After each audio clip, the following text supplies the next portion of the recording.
नमाज पढ़ने गए अभी तो। चलो हाँ, तो अब पहले अजान हो रहा, 4:30 बज रहा।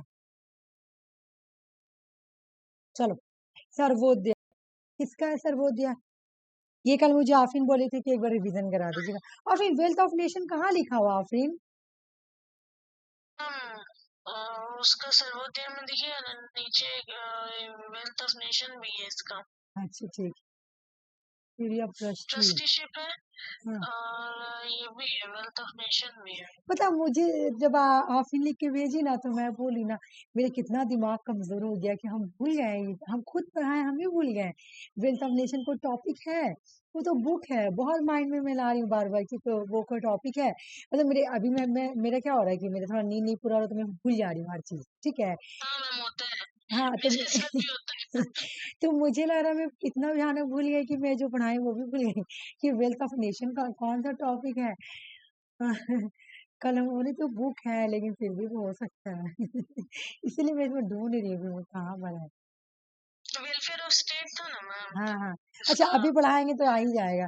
हाँ, मैं बहुत माइंड में ला रही हूँ कि आखिर मैं इतना भयानक भूलने लगी तो मुझे तो डॉक्टर को दिखाना पड़ेगा। सर्वोदय और ये हाँ वाला समझ में आ गया था, लेकिन वो थोड़ा वेलफेयर और जो नेशन था ना, तो हाँ मतलब उसमें कुछ रहता है, 20 से उठा के दे देता है हाँ क्वेश्चन।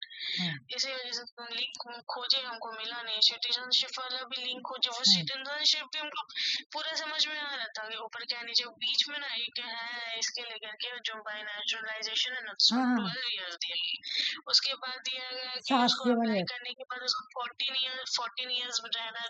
फिर वो जो 14 और दिया हाँ। है ना, उसी में अच्छा अच्छा कंफ्यूजन हो रहा था। ठीक है, मैं कल वो वाला कंफ्यूजन क्लियर कर दूंगी। एक था 7 ईयर, एक था 12 ईयर, हाँ, वो ऐसे जो करके। 7 था वो रजिस्ट्रेशन के लिए था कि हाँ हाँ रजिस्ट्रेशन आपको कराना पड़ेगा हाँ स्पाउस के लिए 7 ईयर्स।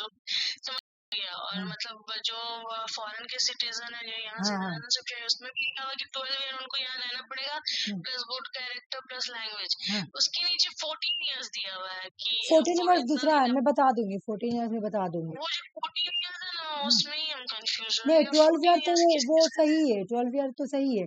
14 ईयर्स दूसरा क्राइटेरिया बोल रहा, मैं कल आती हूँ हाँ, ना तो बता बस दूंगी, ठीक उसमें ही ना है। अच्छा ठीक, कंफ्यूज हो जा रहा था। ठीक है मैं बता दूंगी। पता नहीं मुझे कोई भी कोई लिंक मिल नहीं रहा, कहाँ चला गया। चलो हाँ, सिटीजनशिप अब डाली थी, लेकिन वो हाँ, पता नहीं खोज रहे मिली नहीं, तो बहुत सुषमा खोजे मिला नहीं सुषमा हमको। क्लास भी की है वो वाला, लेकिन किसी को नहीं मिला वो लिंक, पता नहीं क्या हो गया। अब मैं कोई डिलीट वगैरह भी नहीं की हूँ। चलो स्टार्ट करते हैं। सर्वोदया एक एक पढ़ लेते हैं, उसके बाद हम लोग नीचे चलते हैं, ठीक है।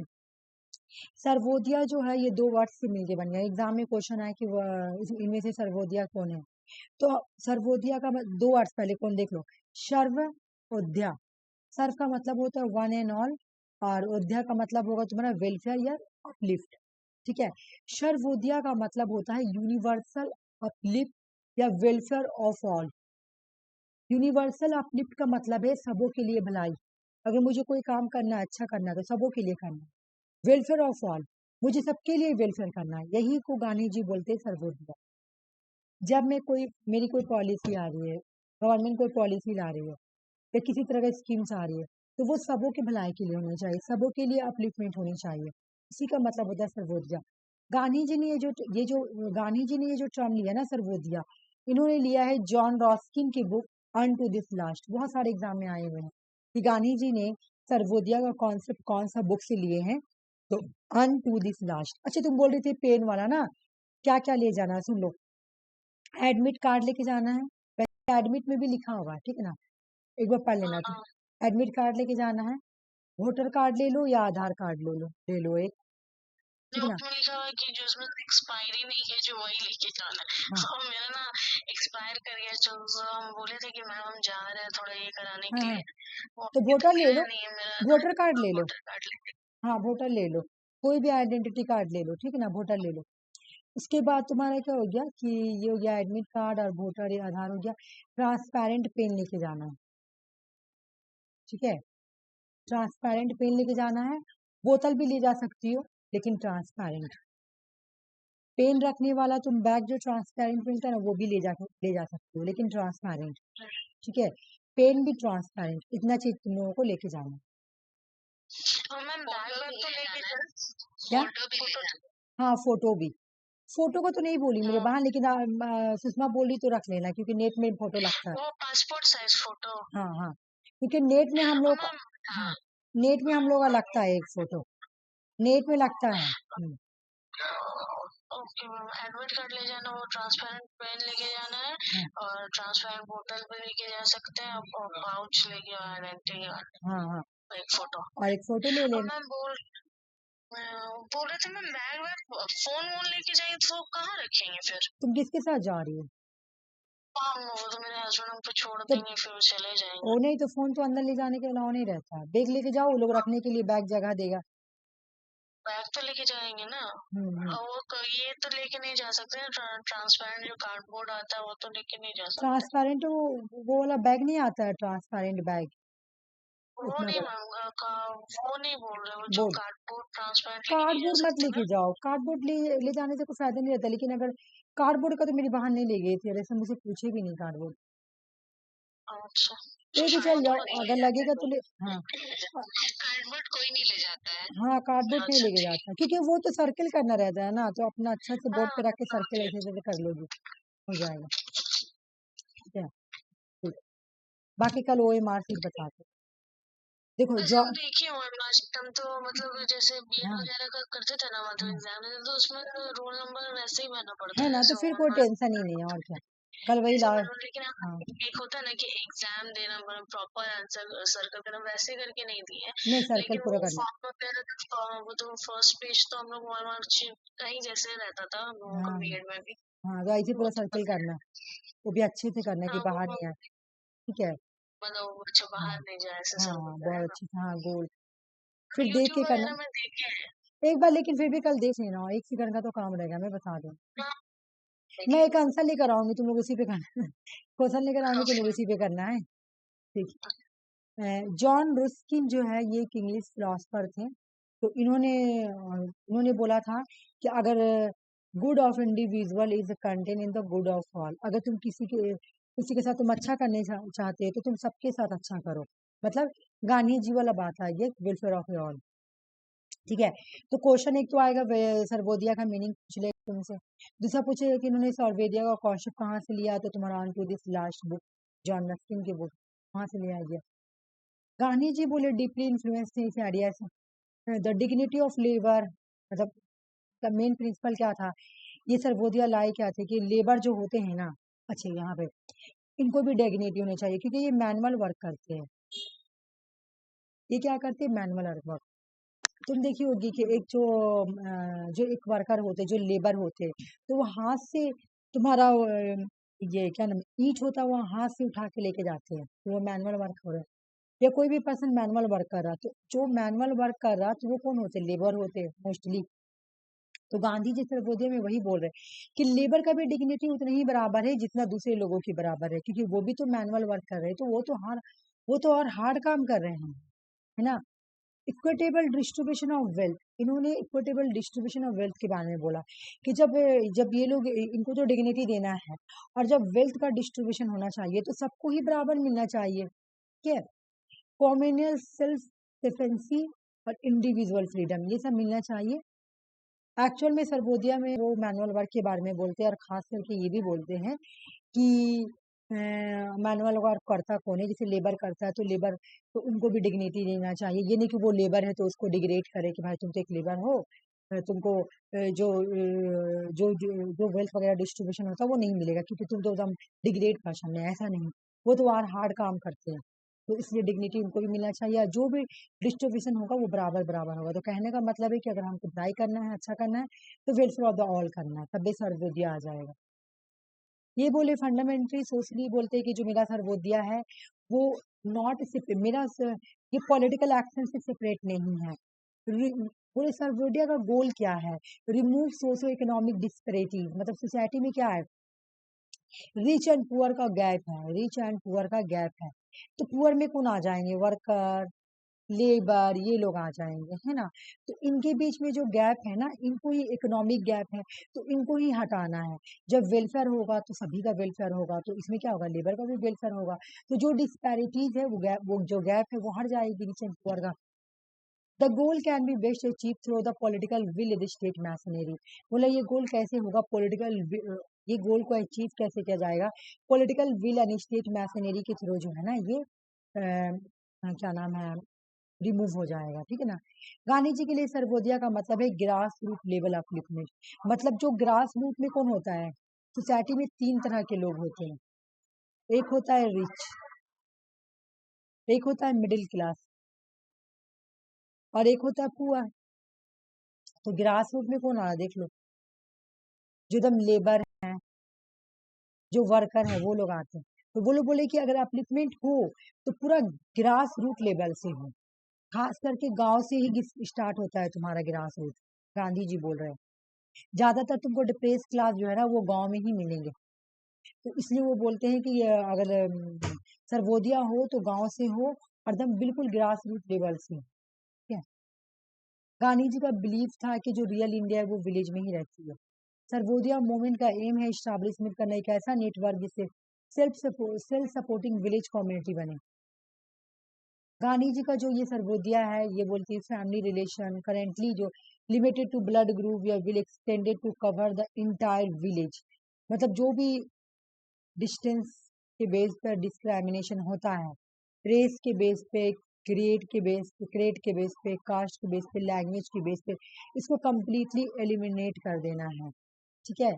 Agriculture will be plan for the everyone has enough to consume. अगर एग्रीकल्चर प्लान बनाया जा रहा है विलेज में, ठीक है, तो वो सबों के लिए होना चाहिए। Industry will be operate cottage basis पे। बोले इंडस्ट्रीज बनेगा, इंडस्ट्रीज के मॉडर्न इंडस्ट्रीज के अगेंस्ट है, ये कॉटेज इंडस्ट्रीज के सपोर्ट में थे। तो बोला वो इससे क्या होगा, विलेज में एम्प्लॉयमेंट आएगा, कॉटेज इंडस्ट्री। जब हम लोग इनका ये पढ़े थे क्या नाम है डीपीएसपी, तो उसमें ये कॉटेज इंडस्ट्रीज के बारे में बात भी करते हैं ना। ये बोलते हैं विलेज के लिए जरूरी है will be determined by the people themselves through the village council. बोला कि यहाँ पे क्या करना होगा कि विलेज काउंसिल बनाना होगा, पंचायत बनाना होगा, तभी लोग आप एक साथ मिलके प्लान बनाएंगे। तुमको सिर्फ ये याद करना है कि सर्वोदया का मतलब है सभी सभी का welfare, welfare of the all. फिर जॉन रॉस्को की book unto the last से लिए, और ये बोलते जो तुम्हारा सर्वोदया क्या है, सोसाइटी में जो डिस्क्रिमिनेशन है उसको खत्म करने में हेल्प करेगी, जो डिस्पैरिटीज है वो खत्म करेगी। ये बोलते हैं कि ग्रास रूट से होना चाहिए, ग्रास रूट से सर्वोदया स्टार्ट होना चाहिए, और जो रियल इंडिया है वो विलेज में ही रहती है। बस और आगे उतना कुछ याद करने का जरूरत नहीं है। मुझे नहीं लगता तुम लोगों को फिर रिविजन करना पड़ेगा। जैसे गांधी जी यहाँ पे क्या बोल रहे कि अर्थ प्रोवाइड करता है enough satisfy very man need to not to the greed. इंसान ने गॉड ने क्या किया, गॉड ने तो इंसान को सेटिस्फाई चीज दे दिया है, ठीक है। अब इंसान उसको अपने लालची के लिए, जरूरत के लिए यूज ना करे, जिसको जितना जरूरत है उसको उतना ले। गांधी जी बोलते हैं अर्थ प्रोवाइड किया गया है इंसान को अपना इनफ सेटिस्फाई। तुमको जिंदगी गुजारने के लिए जितना चाहिए उतना चीज को यूज करो, बाकी तुम अपने के लालच के लिए तुम बस यूज करो, ठीक है। सर्वोदया सोसाइटी गांधी जी ने विजन था कि every member will be free from grade. मतलब इनका कहने का मतलब है कि जितने भी मेंबर होंगे ना सर्वोदया के थ्रू होगा सर्वोदया, तो वो लोग ग्रेड लालची के फ्री रहेंगे, ठीक है ना। वो लोग बस इतना ही पैसा चाहें, वो लोग उतने ही उन लोगों को ये चीज मिले जितना उनको नीड है, ठीक है ना। ना कि वो अपने मटेरियल वेल्थ या लग्जरी इन सब चीजों के लिए वो नहीं, इन सब चीजों से वो दूर रहे, ठीक है। पीपल फॉलो करे सिंपल लिविंग और हाई थिंकिंग वाला लाइफ को फॉलो करे, ठीक है। Every will be ample opportunity to produce and हर कोई को मिले, हर कोई ऑनेस्ट से काम करे, डिग्निटी लिविंग लाइफ जिए। Unemployment will be eliminate. वही जब इस तरह से अगर सोसाइटी या विलेज में होगा कि लोग उतना ही यूज करेंगे जितना उनको जरूरत है, अपने ग्रेडी के लिए, अपने लग्जरी लाइफ के लिए नहीं यूज करेंगे, है ना, अपने सिंपल लाइफ के लिए यूज करेंगे, जितना उनको जरूरत है उतना ही यूज करेंगे, तो जो अनएम्प्लॉयमेंट है वो सारा ही खत्म हो जाएगा और सभी का वेलफेयर हो जाएगा। सर्वोदया गांधी जी ने सबसे पहले प्रैक्टिस किया था आश्रम में। He hope the entire country would be eventually embrace Sarvodaya become the leading light to the other nations. बोला कि उनको उम्मीद था कि ये पूरे कंट्री में आएगा सर्वोदया और ये दूसरे नेशंस भी इसको यूज करेंगे। गांधी जी के बाद इसे किसी किसी यूज किया था, विनोबा भावे ने यूज किया था और जयप्रकाश नारायण ने भी इसको यूज किया था। थ्योरी ऑफ ट्रस्टीशिप का मतलब क्या है, देखो गांधी जी बोले ट्रस्टीशिप एक सोशो इकोनॉमिक फिलॉसफी है। इसको प्रपोज किसने किया? गांधी जी ने। इसका मतलब क्या है? बोले जो जो तुम्हारा लैंड लॉन्डर है या जो कैपिटलिस्ट है, not to be consider themselves as sole property to of their possession. बोला जो लैंड लॉन्डर है, जो कैपिटलिस्ट, वो लोग ना अपने वो लोग ना तो अपने प्रॉपर्टी के खुद मालिक नहीं है, सोल प्रॉपर्टी नहीं है उनका, बट वो लोग सिर्फ ट्रस्टी है। जो इनका कहने का मतलब जो रिच आदमी है ना, जो रिच आदमी में कौन आ गया? लैंडलॉर्ड्स या कैपिटलिस्ट, ये लोग क्या है? रिच आदमी। तो बोलिए जो रिच आदमी है ना, ये पता है क्या? ये सिर्फ ट्रस्टी है। किसका ट्रस्टी है? गॉड का। गॉड ने तुमको दौलत इसलिए दिया है, वेल्थ इसलिए दिया है ताकि तुम गरीब लोगों के लिए यूज करो। बोले but not as a trustee, a gift of a bestowed upon them by God for serve of humanity। ये तुम जो कैपिटलिज्म बन गए हो, जो लैंडलॉर्ड्स बन गए हो, इतने बड़े रिच आदमी बन गए हो, तो ये तुम एक ट्रस्टी हो। सिर्फ तुमको गिफ्ट दिया गया है, गॉड ने तुमको दिया है। क्यों दिया है? तुम ह्यूमैनिटी के लिए सर्विस करो, ठीक है ना। मतलब गरीब आदमी के लिए तुम कुछ करो। तुमको इसलिए रिच नहीं बनाया गया, तुमको रिच इसलिए बनाया गया है कि तुम कुछ गरीब आदमी के लिए कुछ अच्छा करो, ठीक है, उनके प्रॉब्लम को दूर करो। इनिशियली ट्रस्टीशिप का मतलब होता है फेथ एंड कॉन्फिडेंट। तुम्हारे अंदर फेथ एंड कॉन्फिडेंट होना चाहिए दूसरे की भलाई करने के लिए। In this, the responsibility of managing the assets, the social values, it emphasizes the rightful creativity use of the wealth for the benefit of the other। तुम यहाँ पे तुम ऐसे पूरा कहानी ऐसे ट्रस्टीशिप थ्योरी में गांधी जी बोलते हैं कि जो रिच पर्सन है, ठीक है, जो रिच पर्सन है वो क्या है? ट्रस्टी है। किसका ट्रस्टी है भाई? इसका ट्रस्टी है गॉड का। गॉड ने इसको गिफ्ट दिया है, किसके लिए? ह्यूमैनिटी के लिए, सर्विस करने के लिए। तुमको क्या करना है? तुमको अपने वेल्थ को यूज करना है, ठीक है ना, बेनिफिट, दूसरे लोगों के बेनिफिट के लिए। अभी भी यूज करना है और फ्यूचर जनरेशन के लिए भी यूज करना है। तुम बस ट्रस्टी हो और कुछ नहीं है। ये गांधी जी बोले। Theory of the welfare state का फंक्शन क्या, एक बार देख लेते हैं। द मॉडर्न स्टेट में देखा गया है वेलफेयर स्टेट। अभी हम लोग देखो मिलेगा तुम लोग welfare state. Theory of the welfare state marks signification evolution in political thought regard. अच्छा, ये थ्योरी ऑफ द स्टेट है, वेल्थ ऑफ नेशन नहीं है, ये थ्योरी ऑफ द स्टेट है, ठीक है। ये गांधी जी का नहीं है, ये अलग है। गांधी जी का यहाँ तक खत्म हो गया, ट्रस्टीशिप तक का। हाँ, मैं भी बोली वेल्थ ऑफ नेशन, ये थ्योरी ऑफ द स्टेट, ये वेलफेयर ऑफ द स्टेट है। देखना होगा उसमें welfare of the state. Welfare state का फंक्शन है, देख लेते हैं इसका मतलब क्या है वेलफेयर स्टेट का मतलब का। बोला कि द मॉडर्न स्टेट में देखा गया है welfare state. The theory of the welfare state marks a significant evolution political thought regarding the state functions. बोल रहा है कि ये जो theory of the welfare state है ना, ये इसका इवोल्यूशन हुआ है एक पॉलिटिकल थॉट में, एक स्टेट का रिगार्डिंग में, ठीक है। कैसे दिखा रहे? बोला ये जो डेवलप हुआ है ना, क्रिटिकल रिस्पॉन्स में, ये किसी को क्रिटिसाइज करने के रिस्पॉन्स में आया है। बोला वेलफेयर स्टेट जो है ना, वो ऐसे नहीं आया है, रिस्पॉन्स में आया है। क्या किसके रिस्पॉन्स में आया है मैं बता रही हूँ। ये क्रिटिसाइज किया है, ये क्रिटिसाइज करता है जो स्टेट को बोलता है मिनिमल स्टेट, जो लेजेस फेयर पे बिलीव करता है, जो laissez fair liberal state of classical individualism, इसके अगेंस्ट है वेलफेयर स्टेट। जो बोलता है मिनिमल स्टेट, जो बोलता है laissez fair liberal state of classical individualism, उसके अगेंस्ट है, ठीक है। The authoritarian command economic of the social model. बोल रहा है कि ये जो है ना लेजेस फेयर, ये तो ये तो बिल्कुल ऑथोरिटेरियन कमांड हो जाएगा।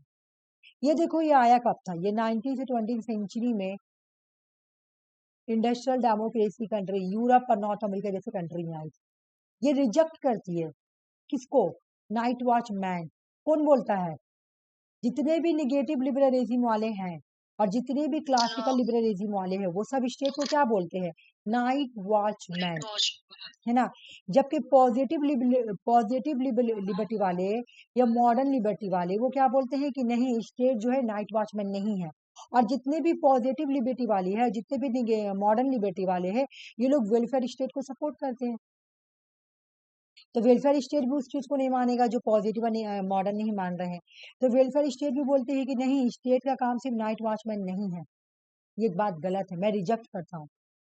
विच ओनली प्रोटेक्ट लाइफ, बोला कि स्टेट का काम सिर्फ लाइफ, लिबर्टी एंड प्रॉपर्टी को बचाना नहीं है, leaving the social economic matter to market, बोला कि उसको नहीं छोड़ना है। जैसे जितने भी, जैसे जॉन लॉक क्या है, नेगेटिव लिबरलिज्म का थिंकर है ना, वो क्या बोलते हैं कि स्टेट का काम है लाइफ एंड लिबर्टी प्रॉपर्टी को बचाना, तो ये बोल रहे हैं वेलफेयर स्टेट की। नेचुरल स्टेट क्या बोलेगा, नेचर स्टेट ऑफ नेचर वाला स्टेट क्या बोलता है कि लाइफ एंड लिबर्टी प्रॉपर्टी को ही बचाना सिर्फ स्टेट का काम है। लेकिन ये क्या बोल रहे हैं कि नहीं भाई, गलत है, स्टेट का काम सिर्फ लाइफ एंड लिबर्टी को प्रॉपर्टी को नहीं बचाना है, बल्कि इंस्टीड वेलफेयर करना है, actively responsible for promoting the well being of the all citizen. जितने भी सिटीजन है ना, उनका वेल बीइंग करना है, उनके वेल बीइंग को प्रमोट करना है, ये रिस्पॉन्सिबिलिटी है वेलफेयर स्टेट का, ठीक है। It inspire the legal equality, substantive condition for real freedom, security, human development, बोला, और उनको लीगल इक्वालिटी भी देना है, उनको सब्सटेंटिव कंडीशन भी प्रोवाइड करना है, ठीक है, लोगों को, उनको रियल फ्रीडम भी देना, उनको सिक्योरिटी भी देना, और इंसान का ह्यूमन डेवलपमेंट भी करना है। स्टेट का ये काम है, ठीक है। स्टेट का काम सिर्फ ये नहीं कि नाइट वॉचमैन, स्टेट का काम बहुत है। एक तो सिटीजन का वेल बीइंग करना, ह्यूमन बीइंग का डेवलपमेंट करना, सिक्योरिटी प्रोवाइड करना, फ्रीडम प्रोवाइड करना, बहुत सारी काम है, ठीक है ना। इन सारे काम को ही करती है स्टेट, सिर्फ नाइट वॉचमैन नहीं है, वेलफेयर स्टेट बहुत काम करती है, ठीक है। तो बोल रहा है कि जो इसका बेस्ड किस पे है, ये पॉजिटिव लिबर्टी पे बेस्ड है। पॉजिटिव लिबर्टी भी वेलफेयर स्टेट को सपोर्ट करती है। ये अपोजिट किसका है, नेगेटिव लिबर्टी, बिल्कुल अपोजिट है। वेलफेयर स्टेट आर्ग्यू करती है कि फ्रीडम मीनिंगलेस हो जाएगा अगर पीपुल फेस पॉवर्टी।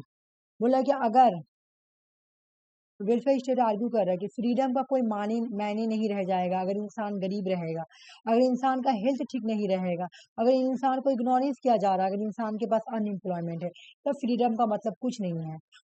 और यहाँ पे स्टेट क्या करती है, स्टेट जो है वो क्या करती है, सोसाइटी में इंटरफेयर करती है ना, इंटरफेयर करेगी, और इंटरफेयर करके क्या करेगी, पॉवर्टी को हटाएगी, अस्पताल खोलेगी, लोगों का हेल्थ ठीक हो जाए, नई नई स्कीम लाएगी कि इग्नोरेंस खत्म हो, जॉब की अपॉर्चुनिटी लाएगी तो ये सब अनएम्प्लॉयमेंट खत्म होगा, इससे लोगों का क्या होगा, वेलफेयर होगा, वेलफेयर होगा, है ना।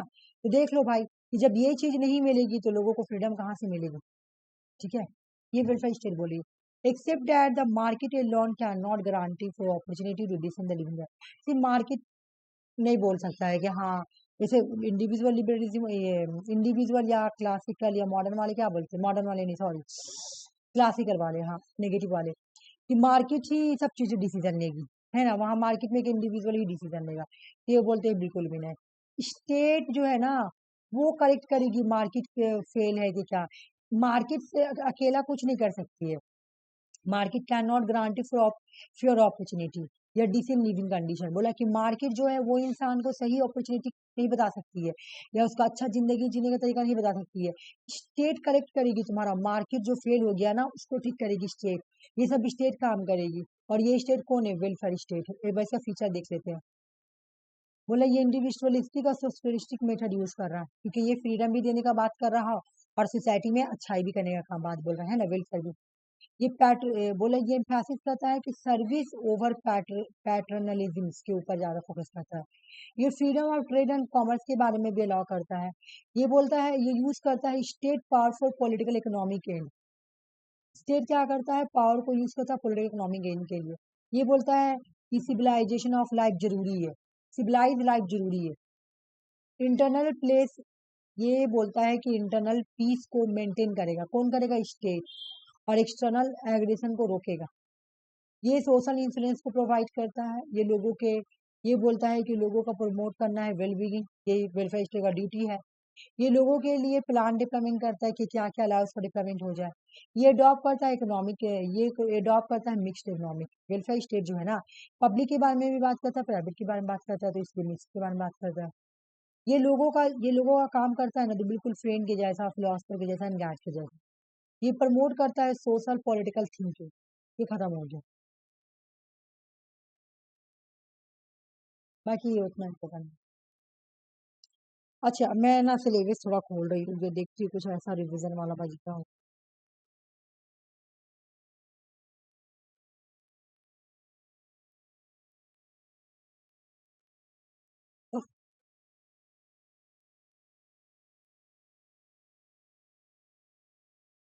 अच्छा बिहेवियरलिज्म, पोस्ट बिहेवियरलिज्म पढ़ा चुकी हूँ, ट्रेडिशनल अप्रोच पढ़ा चुकी हूँ।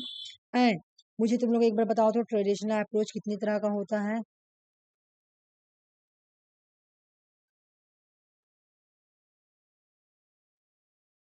फिलोसॉफिकल अप्रोच, हाँ बोलो। लीगल अप्रोच, हम्म इंस्टीट्यूशनल अप्रोच हम्म हाँ बोलो।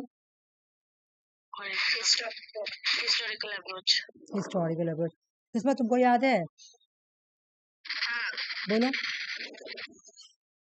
Legal approach, historical approach, institutional approach और एक हाँ हाँ अच्छा मॉडर्न अप्रोच का कुछ नाम बताओ, मॉडर्न अप्रोच का। मॉडर्न अप्रोच में आ जाएगा behavioural approach, system approach, integral approach, structural functional analysis. हाँ बिल्कुल, एक बार मैं फिर से अच्छे से बता दे रही हूँ। देखो ट्रेडिशनल, देखो सबसे पहले अप्रोच दो तरह का होती है, एक होती है ट्रेडिशनल अप्रोच, तुम लोगों को याद है लेकिन एक बार रिवीजन कर लो। एक होती है ट्रेडिशनल है, एक होती है मॉडर्न, ठीक है, याद रखना। जो ट्रेडिशनल अप्रोच है ना, जो ट्रेडिशनल अप्रोच है ये बहुत ज़्यादा ही वैल्यू को इम्पोर्टेंट देती है, ठीक है। बाकी वो तो मैं बता ही चुकी हूँ, लेकिन एक बार फिर भी ट्रेडिशनल अप्रोच क्या है, नॉर्मेटिव है, नॉर्मेटिव अप्रोच है, ठीक है। ये इसका फीचर है, क्या है ये, नॉर्मेटिव स्टेट है, ठीक है ना। समझ में आ गया, ये क्या है, नॉर्मेटिव अप्रोच है। ये वैल्यू पे बिलीव करती है, हाँ वैल्यू लेडन, ये वैल्यू लेडन है, बिल्कुल समझ में आ गया। ये ये कभी नहीं बोलती है, मतलब ये साइंटिफिकली कभी स्टडी नहीं करती किसी भी चीज को, ठीक है। ये साइंटिफिकली कभी भी किसी चीज को स्टडी नहीं करती है। एक नंबर इसके इसके जो टाइप है वो देख लो, फिलोसफिकल अप्रोच,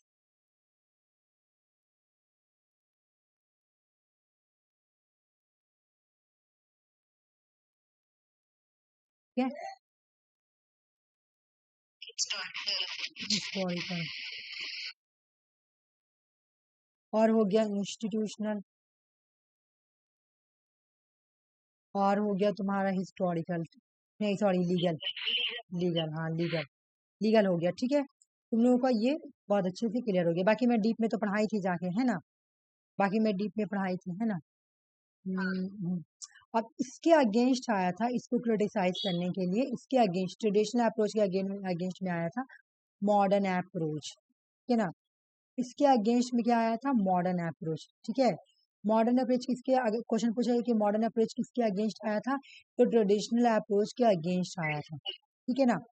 ये क्या है बताओ, ये जब नॉर्मेटिव है तो ये क्या है, क्या है, हाँ ये इम्पेरिकल है, साइंटिफिक बेस्ड है, ये इम्पेरिकल है, ये साइंटिफिकली स्टडी के बारे में बात करती है, ये वैल्यू फ्री के बारे में बात करती है कि वैल्यू फ्री ऐसा कुछ है नहीं, है ना, समझ में आ गया। ये बोलती है हाँ इम्पेरिकल डेटा ये रखती है, इम्पेरिकल डेटा रखती है, हाँ ठीक बोली, इम्पेरिकल डेटा, या फिर तुम्हारा ये इंटरडिसिप्लिनरी के बारे में बात करती है, साइंटिफिकली स्टडी करती है ना, ये बात हो गया। यहाँ पे तुम्हारा आ जाएगा बिहेवियरलिज्म, पोस्ट बिहेवियरलिज्म,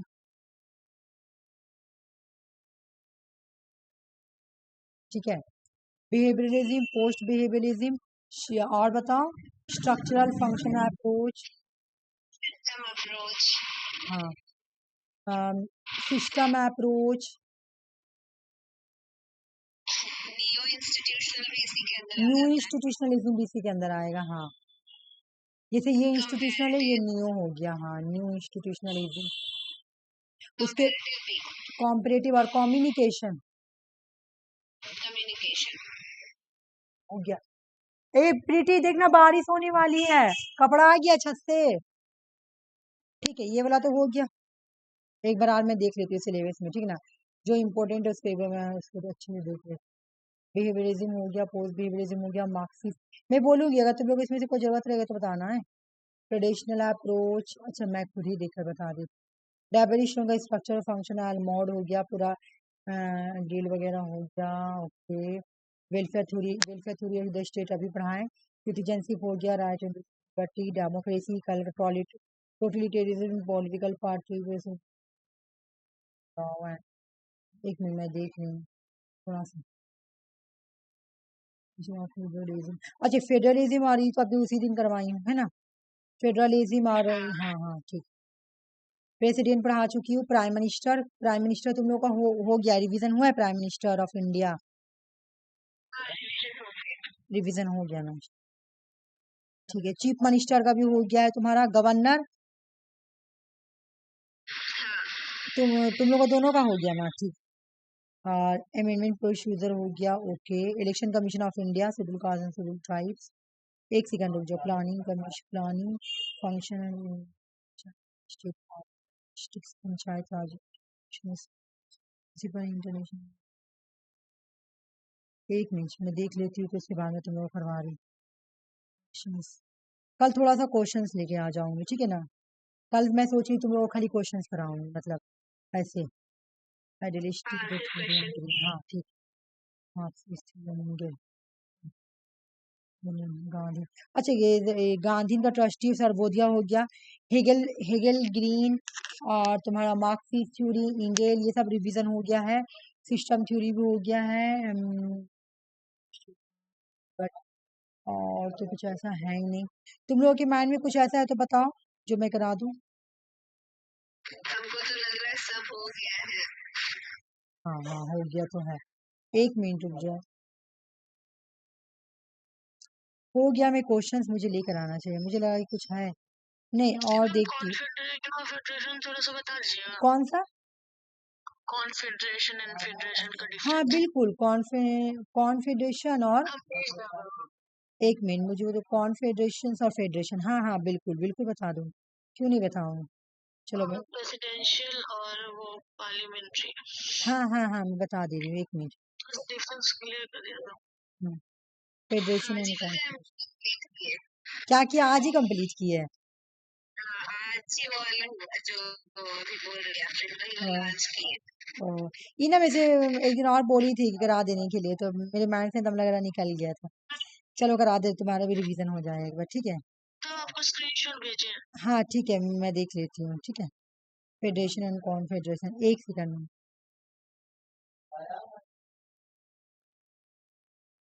मैं देख लेती हूँ। फेडरेशन कॉन्फेडरेशन का एक मैं एग्जांपल दे के बताऊंगी ना तो अच्छे से समझ में आएगा, ठीक है। फेडरेशन कॉन्फेडरेशन का मतलब क्या होता है, मैं भी ले लेती हूँ स्क्रीनशॉट। मैं तुमको पहले बताती हूँ, देखो फेडरेशन क्या है। फेडरेशन क्या है कि जहाँ पे हम पावर को दो पार्ट में डिवाइड कर दिए, पहले मैं समझा देती हूँ, उसके बाद मैं स्क्रीनशॉट लेके भी बताऊंगी, ठीक है ना। देखो फेडरेशन एंड कॉन्फेडरेशन, अच्छा तुम तो भेजी हो ना। हाँ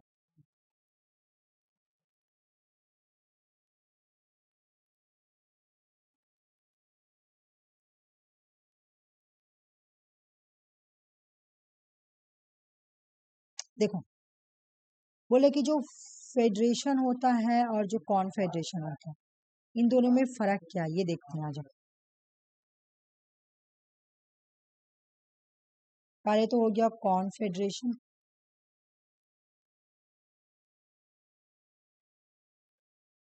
ठीक है, और ये हो गया तुम्हारा फेडरेशन, ठीक है। देखो जो कॉन्फेडरेशन होता है ना, जो कॉन्फेडरेशन होता है ना, ये सॉवरिंग स्टेट का एक ग्रुप होता है, ठीक है।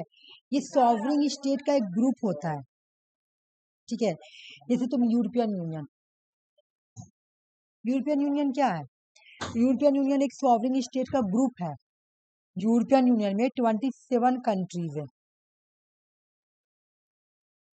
कॉन्फेडरेशन और फेडरेशन में सबसे बड़ा फर्क यही है कि जो कॉन्फेडरेशन स्टेट होता है वो सॉवरिंग स्टेट का ग्रुप होता है, समझो, वो सॉवरिंग स्टेट का ग्रुप होता है, मतलब बहुत सारे स्टेट मिलकर वो बनाते हैं, ठीक है ना। सॉवरिंग स्टेट का ग्रुप होता है, इसको इसको लिख लो। इसको क्या बोलेंगे? सॉवरिंग स्टेट का ग्रुप।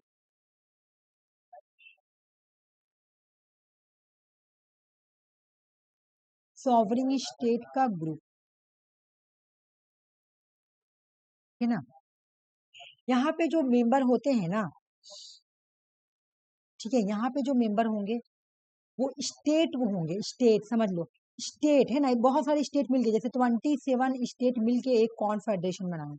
लेकिन यहाँ पे क्या होता है, यहाँ फेडरेशन का मतलब क्या होता है कि यहाँ पे पावर डिवाइड होगा, किसके बीच में? सेंटर और यूनियन के बीच में पावर डिवाइड होगा, सेंटर एंड यूनियन के बीच में, इसी को फेडरेशन बोलते हैं, ठीक है। जब पावर सेंटर और यूनियन के बीच में डिवाइड हो, इसको हम लोग क्या बोलेंगे? फेडरेशन, ठीक है ना। पावर क्या है? डिवाइड है, दो ग्रुप के बीच में क्या है? पावर डिवाइड है, तो इसको हम लोग बोलेंगे फेडरेशन। ये पहले फीचर समझ में आया। यहाँ पे क्या बोल रहा है कि तुम्हारा कॉन्फेडरेशन क्या होता है कि कॉन्फेडरेशन ग्रुप होता है, कंट्री का ग्रुप होता है, सॉवरिंग स्टेट मिलकर ग्रुप बनाते हैं, है ना। यहाँ पे सॉवरिंग स्टेट बोलो या इंडिपेंडेंट स्टेट में लो, ये लोग क्या करते हैं? एक साथ आपस में मिलते हैं और मिलकर क्या करते हैं? एक ग्रुप बनाते हैं, ठीक है, ठीक है ना। और अथॉरिटी क्या करेंगे? किसी को चुन लेंगे, उसको अथॉरिटी दे देंगे कि चलिए, कोई इंडिविजुअल को चुन लिए या फिर उसी में से 3-4 आदमी को चुने, उनके पास अथॉरिटी दे दी, ठीक है। मतलब तुम इसको ये भी बोल सकती हो कि ये एक तरह का confederation union of group of state होता है, इसको हम क्या बोलेंगे? इसको तुम बोल सकती हो union of group of state, यानी स्टेट का ग्रुप होता है। कॉन्फेडरेशन जो होता है ना, ये स्टेट का ग्रुप होता है, मैं बार बार बोल रही हूँ, इसको अच्छे से समझो। कॉन्फेडरेशन स्टेट का ग्रुप होता है। चलो मैं एक एग्जांपल दे रही हूँ। मान लो कि 10 कंट्री मिलकर बोले कि हम लोग यूरोपियन यूनियन के जैसा एक ऑर्गेनाइजेशन बनाएंगे, तो जब 10 कंट्री मिलके बना रहा ना, तो उसी को हम लोग बोलेंगे कॉन्फेडरेशन। देख लो, कॉन्फेडरेशन किसको बोल रहे हैं, ठीक है। बोला कि इसका बेस्ट एग्जाम्पल है यूरोपियन यूनियन, कॉन्फेडरेशन का बेस्ट एग्जाम्पल क्या है? यूरोपियन यूनियन, ठीक है ना। या Commonwealth of independent state, United state का पहले का जो था ना, उसको भी बोला जाता था कॉन्फेडरेशन। और मैं ये भी बोली थी कि स्विट्जरलैंड पहले पहले जो स्विट्जरलैंड था ना, वो कॉन्फेडरेशन था। पहले जो स्विट्जरलैंड था वो भी कॉन्फेडरेशन था। मतलब पहले क्या था, मैं बता रही हूँ, जो पहले तुम्हारा क्या था। अच्छा, स्विट्जरलैंड का इसका पहले कहानी सुनो। अमेरिका पहले क्या था? अमेरिका पहले बटा हुआ था, ऐसे इंडिविजुअल इंडिविजुअल बटा हुआ था, ठीक है। फिर क्या बोला गया, तो अमेरिका में क्या होने लगा कि हमला होने लगा, तो अमेरिका लोग अलग अलग स्टेट था, अलग अलग, तो सभी स्टेट ने बोला क्यों ना हम लोग आपस में मिलकर एक स्टेट बना दे, ऐसे ऐसे ऐसे करके। तो स्टार्टिंग में उन्होंने बोला कॉमनवेल्थ ऑफ इंडिपेंडेंट स्टेट करके नाम रखा, इसको भी कॉन्फेडरेशन बोले जाने लगा। फिर बाद में वो स्टेट बना, तो इसको भी यूएस का भी पहले का एग्जाम्पल हम बोल सकते हैं कि क्या था? कॉन्फेडरेशन। पहले यूएस भी कॉन्फेडरेशन का एग्जाम्पल था। और अभी प्रेजेंट अगर तुमसे पूछे कॉन्फेडरेशन का एग्जाम्पल कौन है, तो यूरोपियन यूनियन बेस्ट एग्जाम्पल है, ठीक है। यूरोपियन यूनियन जो है वो बेस्ट एग्जाम्पल है कॉन्फेडरेशन का, ठीक है। पहले स्विट्जरलैंड क्या थी, तो स्विट्जरलैंड भी पहले कॉन्फेडरेशन थी, ठीक है। लेकिन वो भी क्या हुआ, ट्रांसफर होके अपने एक इंडिपेंडेंट कंट्री बन गई, ठीक है ना। अगर एग्जांपल पूछे, बताओ भाई क्या है, कौन है कॉन्फेडरेशन, तो यूरोपियन यूनियन जो है वो कॉन्फेडरेशन है। यहाँ पे क्या होता है, स्टेट का ग्रुप आके बहुत सारे स्टेट का ग्रुप 10, 8, 9, है ना, ग्रुप बन के क्या होता है, एक यूनियन बना लेते हैं। जैसे यूरोपियन यूनियन कैसे बना था, वर्ल्ड वार टू के बाद वर्ल्ड वार टू के बाद वर्ल्ड के बड़े बड़े लीडर मिलते हैं, ठीक है, और मिलकर आपस में बात करते हैं, क्यों ना हम लोग एक ऐसा ऑर्गेनाइजेशन बनाए, क्यों ना हम लोग एक ऐसा ऑर्गेनाइजेशन बनाए जहाँ पे हम लोग आके मिलकर आपस में बात करें, है ना।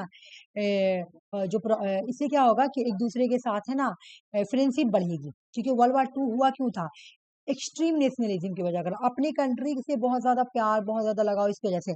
और जब डिफरेंट डिफरेंट कंट्री एक जगह आकर मिलेगी ना, तो दोस्ती भी बना हुआ रहेगा। इसीलिए तुम्हारा यूरोपियन यूनियन बनाया गया था, ठीक है।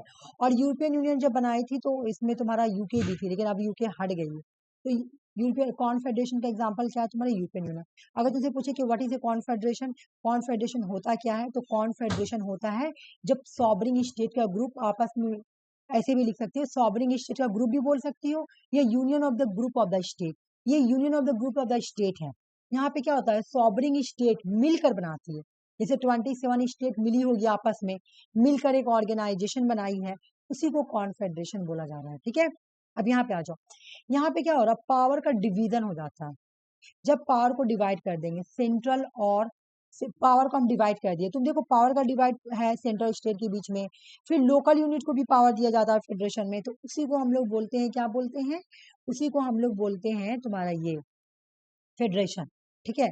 एक बार हम लोग ये कर लेते हैं, ठीक है ना, डिफिनेशन पढ़ लेते हैं, और जो तुम भेजी स्क्रीनशॉट में वो भी देख लेती हो। ये तो समझ में आ गया कि कॉन्फेडरेशन क्या होता है, सॉवरिंग स्टेट का ग्रुप होता है। और फेडरेशन क्या होता है, जब पावर को हम लोग, जब पावर और अथॉरिटी को दो दो पार्ट में बांट दिए, सेंटर और यूनियन के बीच में बांट दिए, या फिर लोकल यूनिट के बीच में बांट दिए, इसको हम लोग बोलते हैं, ठीक है ना।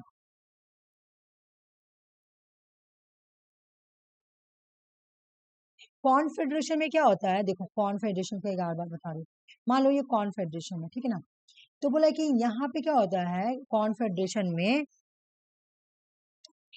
यहाँ पे अगर जैसे मेंबर है, ठीक है ना, जैसे यूरोपियन यूनियन, तो यूरोपियन यूनियन में क्या 27 मेंबर कंट्रीज है। तो ये जो 27 मेंबर कंट्रीज में अगर कोई मेंबर कंट्रीज को अकाउंटेबल होना होगा, मतलब कोई काम किया, ठीक है, कोई काम किया, कुछ ऐसा किया, तो यूरोपियन यूनियन का एक प्रेसिडेंट भी होगा, चुना जाता है। तो उसको आके अकाउंटेबल होना होगा कि आप मैं ये काम क्यों किया, क्यों नहीं किया, ठीक है। बोला कि क्या होगा, मेंबर जो 27 स्टेट है ना, इसी में से तुमको क्या किया जाएगा, एक प्रेसिडेंट बना दिया जाएगा, ठीक है। और अब मान लो ये 27 मेंबर में से कोई कुछ कर रहे हैं, इनको आके इनको अकाउंटेबल होना होगा कि हाँ हम ऐसे क्यों किए, क्या किए, क्या किस लिए किए, ये सब, ठीक है ना। बोला यहाँ पे जो ये यहाँ पे जो अथॉरिटी होता है ना, बहुत ही वीक होता है।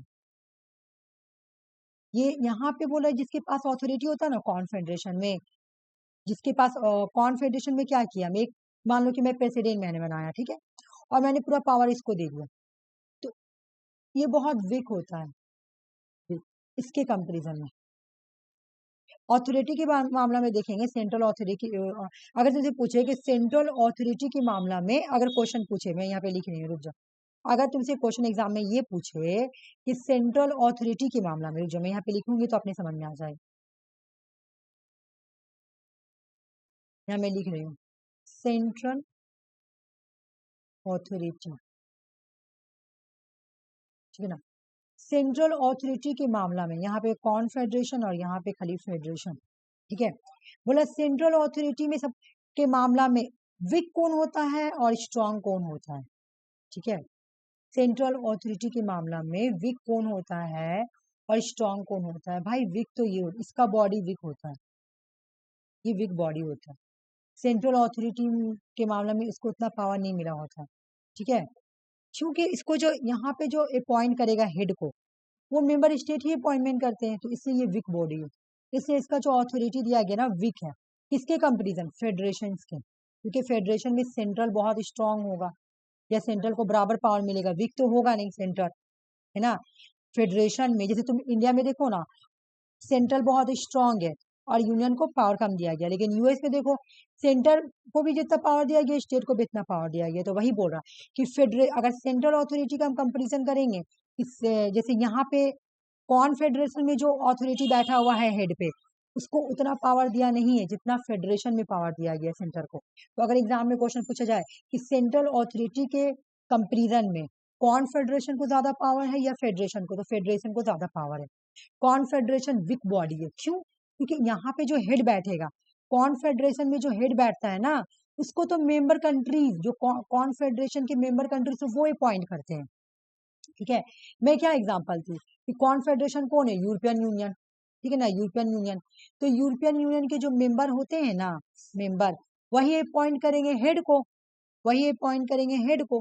तो वो तो हद से ज्यादा पावर उनको नहीं दे सकते हैं, है ना। तो इस वजह से ये जो यहाँ पे कॉन्फेडरेशन के अंदर जो हेड होगा ना, उसको पावर कम मिलेगा, लेकिन यहाँ पे जो फेडरेशन में जो पावर वो हेड होगा उसको पावर ज्यादा मिलेगा। ये दोनों में डिफरेंस है। तो एक मिनट में थोड़ा चार्ज लगा लेती हूँ, चार्जिंग का। हाँ,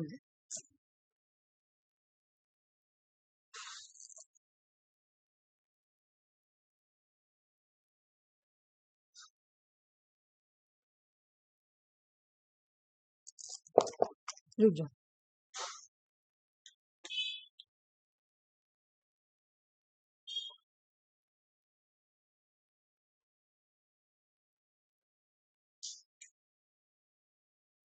अच्छा अभी धरा, ये तो हो गया सेंट्रल अथॉरिटी के मामला में, है ना। अभी धरा, फिर दूसरा पावर देखते हैं। सेंट्रल अथॉरिटी किसको ज्यादा मिला हुआ है, फेडरेशन और कॉन्फेडरेशन को विक मिला हुआ, विक। नीचे आती हूँ ना, इसको नीचे ही लेके आ गई हूँ, ठीक है। अभी मैं इसका चार्ट भी बना दूंगी ना, तो वो अच्छे से याद हो जाएगा।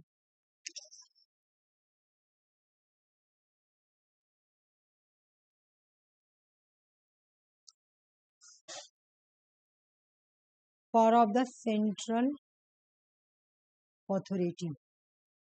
अब सेंट्रल अथॉरिटी का मतलब क्या, सेंट्रल अथॉरिटी का मतलब कि फॉरेन पॉलिसी पे या किसी लॉ पे पावर बनाना, है ना।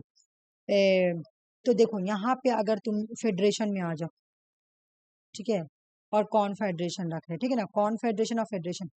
बोले अगर कॉन्फेडरेशन वाले कंट्री यानी यूरोपियन यूनियन को रख रहे एग्जाम्पल में, है ना, यूरोपियन यूनियन को अगर दिया गया कि आपको, जैसे यूरोपियन यूनियन इंडिया के साथ भी ट्रेड करती है, ठीक है ना।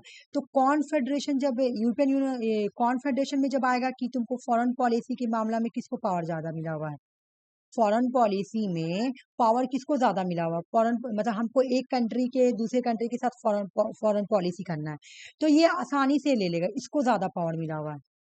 Power of central authority, central authority के मामला में पावर किसको ज्यादा मिला हुआ है, मतलब फॉरेन पॉलिसी के साथ अगर कोई डील करना है, सेंट्रल अथॉरिटी में, खाली सेंट्रल अथॉरिटी में किसको मिला हुआ है, इसको, वीक है। लेकिन पावर ऑफ सेंट्रल अथॉरिटी मतलब फॉरेन पॉलिसी, मुझे फॉरेन पॉलिसी करना है किसी दूसरे कंट्री के साथ, मान लो यूरोपियन यूनियन को इंडिया के साथ करना है, तो इनको पावर ज्यादा मिला हुआ है, ये अपनी मर्जी से कर सकते हैं, कॉन्फेडरेशन। लेकिन फेडरेशन वाला मामला में क्या होता है कि सेंटर को बिल उल पास करवाना पड़ेगा, ऐसे नॉर्मली नहीं करना पड़ेगा, है ना। उस पर पूरा कंट्रोल होता है, पूरा उसको लीगल प्रोसेस से गुजरना पड़ेगा, उसके बाद ही वो किसी के साथ फॉरेन पॉलिसी स्टार्ट कर सकता है, ठीक है। ये बात बोल रहा हूँ, ये बात समझ में आया, और उसके बाद हम एक एक करके फिर अभी और भी समझा देंगे, ठीक है। इतना इतना दूर समझ में आया कि नहीं आया, बोलो पहले। Yes ma'am. ठीक है, अभी मैं फिर उसके बाद ही बता दूंगी, ठीक है। मतलब एक तरीके से हम देखेंगे तो इनको जो सेंट्रल अथॉरिटी को, एक मिनट रुक जाओ, चार्ट बनाने के लिए जगह मुझे मिल नहीं रहा।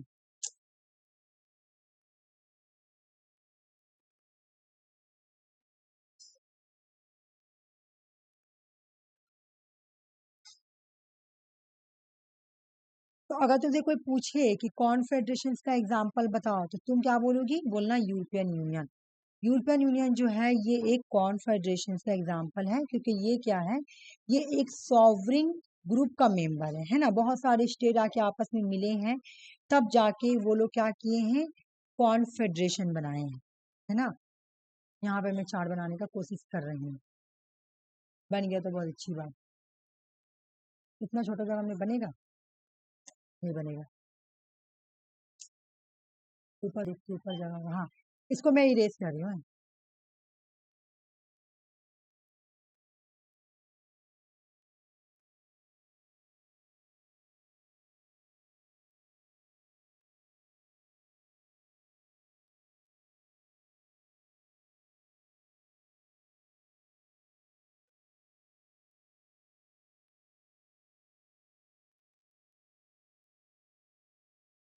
बाबू उड़ गया है।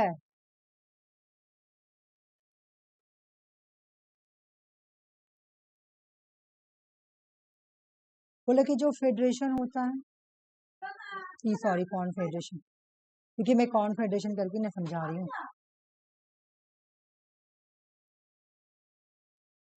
जो कॉन्फेडरेशन होता है ना, तो मैं बार बार एक ही बात बोली कि सॉवरिन स्टेट का ग्रुप होता है ना, सॉवरिन स्टेट का ग्रुप होता है। सेंट्रल अथॉरिटी के मामला में इनको पावर वीक मिला हुआ होता है ना, सेंट्रल अथॉरिटी के मामला में इनको जो पावर मिलता है वो वीक होता है ना। क्या मिलता है सेंट्रल अथॉरिटी के मामला में, ये वीक होते हैं। ओके, क्योंकि क्यों आखिर ये वीक क्यों होते हैं, सेंट्रल अथॉरिटी के मामले में वीक क्यों होते हैं? क्योंकि इनके जो सेंट्रल अथॉरिटी को अपॉइंट किया जाता है वो मेंबर स्टेट ही अपॉइंट करते हैं, है ना। इनका जो सेंट्रल अथॉरिटी को अपॉइंट किया जाता है ना। मान लो कि कॉन्फेडरेशन का जो सेंट्रल अथॉरिटी होंगे, जो मेन जो हेड होंगे, उसको अपॉइंट कौन करता है? जो मेंबर स्टेट होंगे, है ना, तो वही अपॉइंट करेंगे, इस वजह से ये वीक होता है। ठीक है, ठीक है ना। जबकि फेडरल गवर्नमेंट में क्या होता है, फेडरल गवर्नमेंट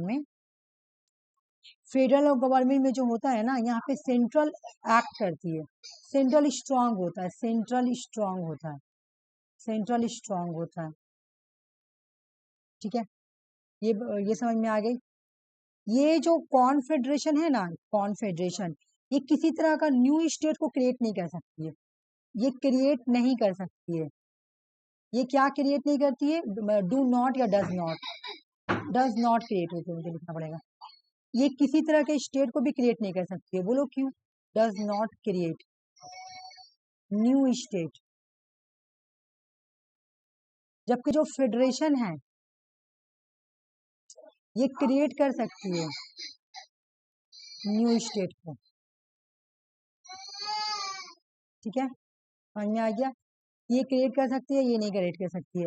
ये अपने पावर को लॉस कर सकती है ना। फेडरेशन सेंटर पे तो हमेशा एक ही आदमी बैठ के नहीं रहता है, तो बोला यहाँ पे जो मेंबर स्टेट होते हैं, यहाँ पे जो मेंबर स्टेट्स होंगे वो लॉस कर सकते हैं अपने पावर, लॉस देयर सॉवेरेनिटी या पावर जो भी, ठीक है ना, या कंट्रोल सेंट्रल अथॉरिटी, ये लोग अपने पावर को लॉस कर सकते हैं, है ना, अपने जो उनको अथॉरिटी मिला हुआ है।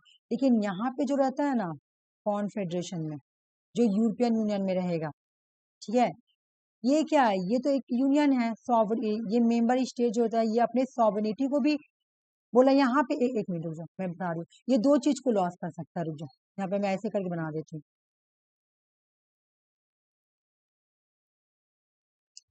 बोला कि यहाँ पे जो मेंबर स्टेट होंगे ना, मेंबर स्टेट, ये खो सकते हैं। क्या खो सकते हैं? दे आर खो सकते हैं अपने सॉवरेनिटी को, अपने सॉवरेनिटी को खो सकते हैं। ठीक है, और ये जो होते हैं ना, ये बिल्कुल भी नहीं, ये बिल्कुल भी अपने सॉवरेनिटी को नहीं खो सकेंगे, क्योंकि ये सॉवरेनिटी का ग्रुप ही होता है ना। इनका रिटेन रहता है, इनका क्या रहता है? रिटेन, क्या? सॉवरेनिटी।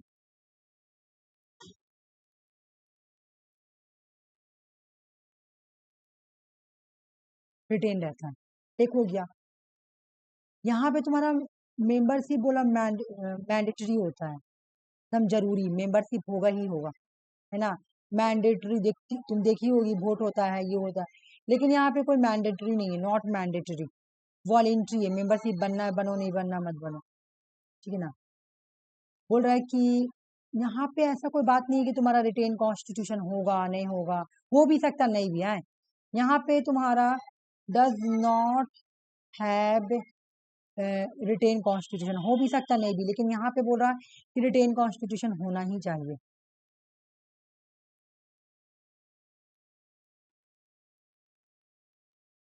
और बाकी वही है, एग्जाम्पल तो मैं दे दी ना कि तुम्हारा कौन कौन एग्जाम्पल है, जैसे कि सॉवरिंग स्टेट कौन कौन सा, USA, India, federal state, sorry federal state, Australia भी ले लो।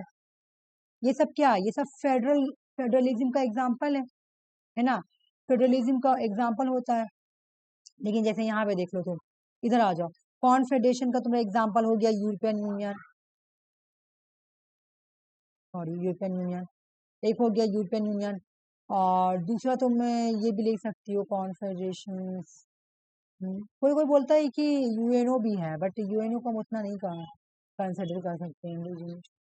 बहुत लोग बोलते हैं यूएनओ भी है। लेकिन इसका स्ट्रॉन्ग एग्जाम्पल यूरोपियन यूनियन को ही बोला जाता है, ठीक है, इसका स्ट्रॉन्ग एग्जाम्पल यूरोपियन यूनियन को ही बोला जाता है, ठीक है ना। यहाँ पे समझ में आ गया ना ये वाला, बताओ मुझे समझ में आया कि नहीं समझ में आया।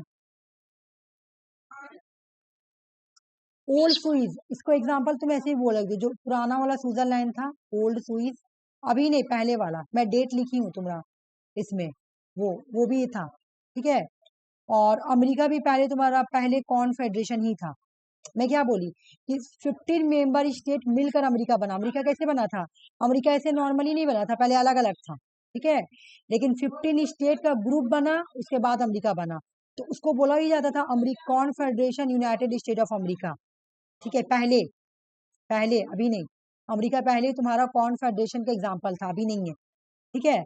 और यूरोपियन यूनियन अभी एग्जाम्पल है, अभी सिर्फ यूरोपियन यूनियन ही तुम इसका एग्जाम्पल दे सकती हो कॉन्फेडरेशन का, ठीक है। तो समझ में आ गया कॉन्फेडरेशन, ये क्या होता है तुम्हारा तुम्हारा सॉवरिंग स्टेट का ग्रुप होता है, और यहाँ पे पावर का डिवीजन होता है, ठीक है। और कुछ पूछना है तो पूछ लो तुम लोगों को, मैं कल क्वेश्चंस लाऊंगी, ठीक है ना, कल एमसीक्यू क्वेश्चंस लाऊंगी एक सिलेबस में, और मैं देख रही, रुक जाओ, मैं अभी देखी थी कि मुझे और वो भी कराना था, मैं देख रही हूँ, अभी टाइम है, रुक जाओ। Confederation, what is a confederation? Confederation sovereign state का ग्रुप होता है, उसका एग्जांपल यूरोपियन यूनियन है, ठीक है। What is a federation? Federation से तुम ऐसे भी पढ़ी हो, जब पावर का डिवीजन, अथॉरिटी को जब हम दो पार्ट में बांट दिए हैं ना, अथॉरिटी को हम बांट दिए सेंटर और यूनियन के बीच में, ठीक है। दूसरा क्या इसका एग्जांपल हो गया, इंडिया, ये वो इंडिया हो गया, यूएसए हो गया, ऑस्ट्रेलिया हो गया, ये सब फेडरेशन का एग्जाम्पल है, ठीक है ना। कॉन्फेडरेशन स्टेट को क्रिएट नहीं कर सकती है, कॉन्फेडरेशन स्टेट को क्रिएट नहीं कर सकती है, लेकिन फेडरल, बाबू का चैनल डिस्टर्ब हो रहा है, कॉन्फेडरेशन जो है ना स्टेट को क्रिएट नहीं कर सकती है, लेकिन जो फेडरल है वो स्टेट को, जो फेडरल जो सेंटर जो ये वाला है फेडरल गवर्नमेंट, वो न्यू स्टेट को क्रिएट कर सकती है। इनका सॉवरेनिटी बरकरार रहता है, लेकिन इनका सॉवरेनिटी खत्म भी हो सकता है, ये बात बस, और कोई इतना इंपॉर्टेंट चीज इसमें नहीं पढ़ना है, ठीक है। और मैं तुम लोगों को एक चीज और पढ़ा दे रही हूँ, हाँ, क्लासिफिकेशन ऑफ कॉन्स्टिट्यूशंस पढ़ाई थी, क्लासिफिकेशन ऑफ कॉन्स्टिट्यूशंस, ये बताओ मुझे, क्लासिफिकेशन नहीं पढ़ा, नहीं तुमने, आफिन को पढ़ाई हूँ मैं, पीडीएफ पे दी हूँ। यस मैम, पढ़ाई है constitution and law, customs law, और ये हाँ पढ़ाई हाँ है तो आप बिल्कुल मैं पढ़ाई हूँ, पीडीएफ पे भेजी हूँ सुषमा तुमको। लॉ और कॉन्स्टिट्यूशन में क्या डिफरेंट, हाँ कॉन्स्टिट्यूशन लॉ बिल्कुल, में हाँ क्या डिफरेंस है हाँ क्या नहीं पढ़ाई। है, मैं पढ़ाई हूँ, और पीडीएफ पे सुषमा तुमको भेजी हूँ, और इसका देखना तुम यूट्यूब पे भी होगा क्लास। नहीं, वो रिवीजन हो गया है क्या, वो पूछ रहे हैं। नहीं रिवीजन नहीं हुआ, रिवीजन नहीं हुआ ना, अच्छा मैम, पढ़ाई थी इसी वजह से रिवीजन नहीं हुआ हाँ लास्ट चलो एक क्लास बार में। रिवीजन करा ठीक दो, है, कोई बात चलो ना करा देती कोई बात नहीं, चलो। तुम अगर तुम्हारे पास है क्लासिफिकेशन ऑफ कॉन्स्टिट्यूशन तो भेज दो तो। हाँ भेजिए मैम, वो ना आपको ये नहीं समझ में, इंटरनेशनल लॉ हम नहीं किए। इंटरनेशनल लॉ में अगर क्वेश्चन अगर आता है इंटरनेशनल लॉ हाँ से, तो कैसे क्वेश्चन आएगा मैम? मैं बता दे रही हूँ, अच्छा इंटरनेशनल लॉ का मेरे पास एमसीक्यू क्वेश्चन है, रुको तो। वो ना लॉ का वो तुम्हारा ये है, ठीक है, देखो मैं कहीं डिलीट ना की हूँ, रुक जाओ, रुको एक सेकंड रुको तो तुम लोग, मैं करवा देती हूँ ये, एक मिनट रुक जाओ, इंटरनेशनल लॉ से ज्यादा क्वेश्चन आएगा नहीं, वो ज्यादा इंपॉर्टेंट टॉपिक है नहीं, लेकिन फिर भी मैं दिखा देती हूँ कैसे क्वेश्चन आएगा, देखो। एक तो तुमसे पूछेगा फादर ऑफ इंटरनेशनल लॉ कौन है, बता दो आंसर, मैं तो ये करवाई हूँ, फादर ऑफ इंटरनेशनल लॉ कौन है, फादर ऑफ इंटरनेशनल लॉ कौन है, बोलो, पढ़ाई थी, ग्रोटेस, हाँ नहीं मैम, ये वाला तो अभी तक मेरा रिवीजन नहीं तो हुआ। बस ये वाला क्वेश्चन से जो जो बोल रही वही पढ़ना, वो पूरा मत पढ़ना, देख लो मैं अभी करा देती हूँ, आप ये क्या नाम है, आप ये सिर्फ यही सुषमा, वाला टॉपिक मेरा अच्छा रह देख लो, गया है बस बस। इसमें ज्यादा नहीं पढ़ना, ये देखो, तुम ये पढ़ना कि फादर ऑफ इंटरनेशनल लॉ कौन है, क्योंकि अभी तक का एग्जाम तुमने देखोगी ना, तो ये क्वेश्चन आया हुआ, फादर ऑफ इंटरनेशनल लॉ कौन है, कौन है, तो ग्रोटेस है, GROUTES, ग्रोटेस, एक हो गया। अभी मैं वो भी करा देती हूँ, क्लासिफिकेशन ऑफ कॉन्स्टिट्यूशन, ठीक है ना। बोले कि इंटरनेशनल लॉ जो वर्ड है, इसको सबसे पहले किसने क्वाइन किया था, सबसे पहले यूज किसने किया था, सॉरी यूज किसने किया था, जेरमी बेंथम ने 2018 में। दूसरा क्वेश्चन, ठीक है, पहला question father of international law कौन है, ग्रोटेस। दूसरा क्वेश्चन कि ये जो इंटरनेशनल लॉ है इसको सबसे पहले यूज किसने किया था? Jeremy Bentham. आ जाओ, ये सब नहीं याद करना है कि इंग्लिश प्रोलिजेंस, हालांकि ये भी सब है लेकिन ये सब एलएलबी में आता है तुम्हारा, ठीक है। एक मैं तुमको और क्वेश्चन कराई थी, मैं दिखा रही हूँ और बस।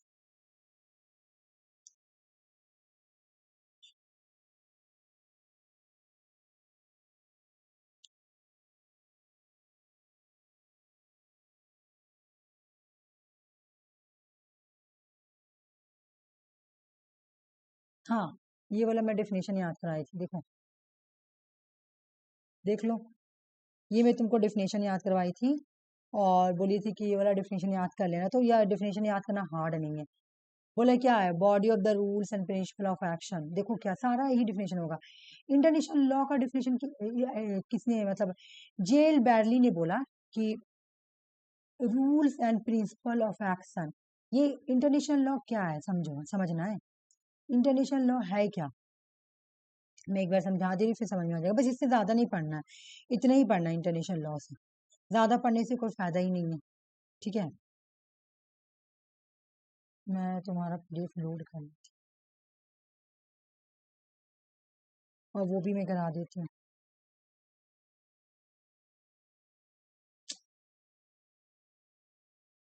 मेरा लोड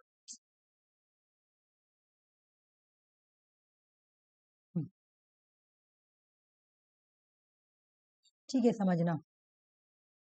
बोल रहा है कि ये जो ये बोल रहा है जेल बैरली, इंटरनेशनल लॉ है क्या? इंटरनेशनल लॉ जो है ये क्या है? रूल्स, प्रिंसिपल्स, ठीक है, रूल्स और प्रिंसिपल है। कस्टम्स, इसमें कस्टम नहीं लिखा हुआ लेकिन डिफिनेशन में कस्टम्स। इंटरनेशनल लॉ में रूल्स, प्रिंसिपल, कस्टम्स, इसी के अकॉर्डिंग, इसी के अकॉर्डिंग सिविलाइज्ड स्टेट बॉन्ड होते हैं, बॉन्ड होते हैं काम करने के लिए, कोई भी एक्शन। बोला कि इंटरनेशनल लॉ के जो रूल्स है, प्रिंसिपल्स है, जो कस्टम्स है, इसी के अकॉर्डिंग ये लोग क्या होते हैं? बाइंड होते हैं। कौन? Civilise state. और इसी के अकॉर्डिंग ये लोग एक्शन करते हैं। जैसे मैं बोली थी कि म्यांमार जो रोहिंग्या क्राइसिस हुआ था वो किसके अगेंस्ट हुआ था? ह्यूमन राइट्स के अगेंस्ट। तो उन्होंने क्या किया? इंटरनेशनल लॉ है एक जिसका नाम है यूनिवर्सल डिक्लेरेशन ऑफ राइट, है ना, मैं पढ़ाई थी ना 1948 में जो आई थी। Yes ma'am. तो इस जो म्यांमार क्राइसिस हुआ था, रोहिंग्या क्राइसिस, जो रोहिंग्या क्राइसिस हुआ था ना, तो ये जो क्राइसिस हुआ था ना, ये किसके अगेंस्ट गया? इंटरनेशनल रूल्स के अगेंस्ट गया, इंटरनेशनल प्रिंसिपल के अगेंस्ट किया, इंटरनेशनल कस्टम्स के अगेंस्ट किया। जबकि ये जो 1948 में universal declaration of human rights है, इसमें साफ साफ बोला गया था कि दुनिया में जितने भी लोग पाए जाते हैं सभी इक्वल है, सबको सब राइट मिलेगी, ठीक है ना। जबकि रोहिंग्या क्राइसिस के साथ क्या किया गया था? उन लोगों को निकाल दिया गया, उनके गाँव को जला दिया गया, उनके साथ ह्यूमन राइट्स का वायलेशन हुआ, ठीक है। तो जो ह्यूमन राइट का वायलेशन हुआ तो जो स्टेट म्यांमार स्टेट है तो उसने क्या किया? इंटरनेशनल रूल्स को तोड़ा, इंटरनेशनल प्रिंसिपल को तोड़ा, इंटरनेशनल कस्टम्स को तोड़ा।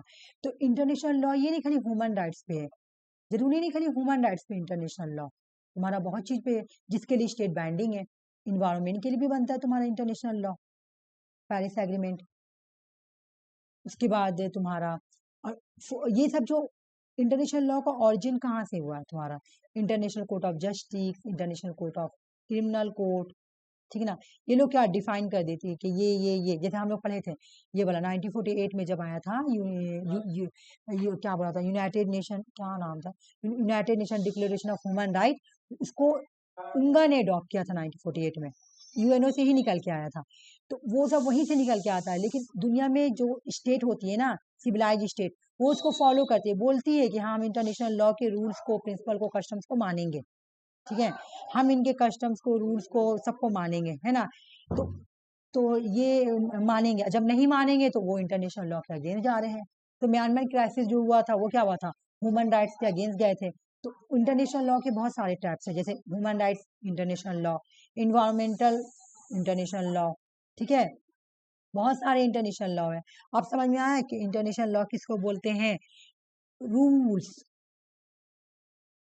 Norms, principles, customs, legal customs, ठीक है, इनके अकॉर्डिंग स्टेट जो है कोई भी एक्शन करेंगे। अगर कोई भी स्टेट इस rules, norms, principle, legal customs के अकॉर्डिंग कोई भी एक्शन कर रहे हैं, इसका मतलब ये इंटरनेशनल लॉ को फॉलो कर रहे हैं।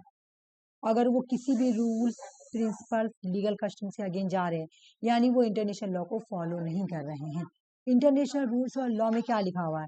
ह्यूमन राइट्स के बारे में, इन्वायरमेंट के बारे में, जेनोसाइड के बारे में, बहुत सारी चीज़ के बारे में लिखा हुआ कि ये नहीं करना है, आपको वो फॉलो करना है। ठीक है, आपको वो फॉलो करना है। और जब आप उसके अगेंस्ट गए थे, यानी आप इंटरनेशनल लॉ को नहीं मान रहे हैं, तो ये याद कर लेना, इंटरनेशनल लॉ का मतलब क्या है? Rules, norms, principles, legal custom, इन सबको फॉलो करना। अब समझ में आया? बताओ पहले। Yes ma'am. Set of rule है ना? इंटरनेशनल लॉ क्या है? सेट ऑफ रूल है। लीगल कस्टम्स है, तुम इसको ऐसे भी बोल सकती हो। इंटरनेशनल लॉ क्या है? सेट ऑफ रूल्स है। इंटरनेशनल लॉ क्या है? सेट ऑफ रूल है।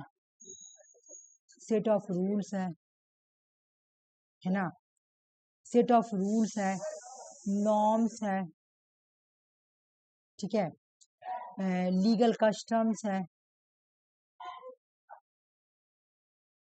लीगल कस्टम है ना? और इसी के अकॉर्डिंग स्टेट काम करते हैं, कोई भी एक्शन करते हैं, इसी को तो बोलते हैं इंटरनेशनल लॉ, बस। और इसके जो फादर हैं, फादर ऑफ ब्रिटिश है। इंटरनेशनल लॉ को कॉइन किसने किया था? जेरेमी बेंथम ने किया था। बस इतना ही याद करो, ठीक है, और कुछ नहीं। मैम ऊपर का तो क्वेश्चन दिखा ही ना, वो हम ले लेंगे स्क्रीनशॉट। मैं भेज देती हूँ ना पीडीएफ, तुम स्टार्टिंग वाला। पीडीएफ ही ले लो, हाँ। पीडीएफ ले लेना तुम लोग, ठीक है, मैं भेज दूँगी। चलो अब मैं थोड़ा सा ये बता देती हूँ, क्या नाम है, थोड़ा अंजलि ये सुषमा को बता देती हूँ, ठीक है, जो तुम भेजी हो। क्लासिफिकेशन ऑफ कॉन्स्टिट्यूशन, मेन जो एग्जाम में आता है वो बताऊंगा, ठीक है। देखो सुषमा, समझना, ठीक है, कॉन्स्टिट्यूशन के कितने टैप है, मैं इसको डिलीट कर रही हूँ, ठीक है।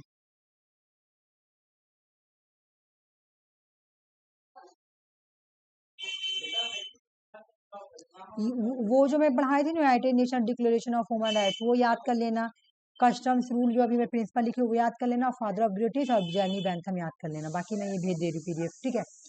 देखो इसमें क्या बोला, क्लासिफिकेशन ऑफ कॉन्स्टिट्यूशंस। सबसे पहले हम देखेंगे कॉन्स्टिट्यूशंस, ठीक है। बोला कि कॉन्स्टिट्यूशंस को दो पार्ट में बांटा, बहुत सारे पार्ट में बांटा गया है ना। तो पहला एक नंबर में written constitutions versus unwritten constitution.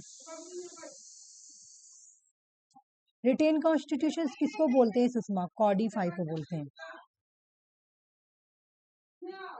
जहां पे एक सिंगल सीरीज ऑफ डॉक्यूमेंट्स हो, जो एक सिंगल सीरीज ऑफ डॉक्यूमेंट्स के बेस पे बना हुआ, ठीक है। इसका एग्जांपल अगर तुम लेना चाहोगी तो यूएसए और इंडिया, ठीक है। अनरिटेन कॉन्स्टिट्यूशन किसको बोलते हैं? अनकॉडिफाई, अनकॉडिफाई। ये बेस्ड किस पे होते हैं? कस्टम्स पे,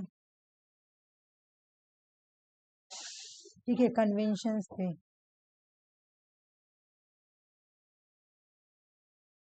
ठीक है ना, बेस होते हैं। इसका बेस्ट एग्जांपल अगर हम देखें अनरिटेन कॉन्स्टिट्यूशन या अनकॉडिफाई का, तो यूके, ये हो गया एक कॉन्स्टिट्यूशन का टाइप। दूसरा पढ़ते हैं,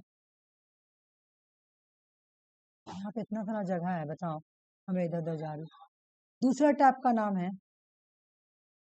रिजिड कॉन्स्टिट्यूशंस वर्सेस फ्लेक्सिबल।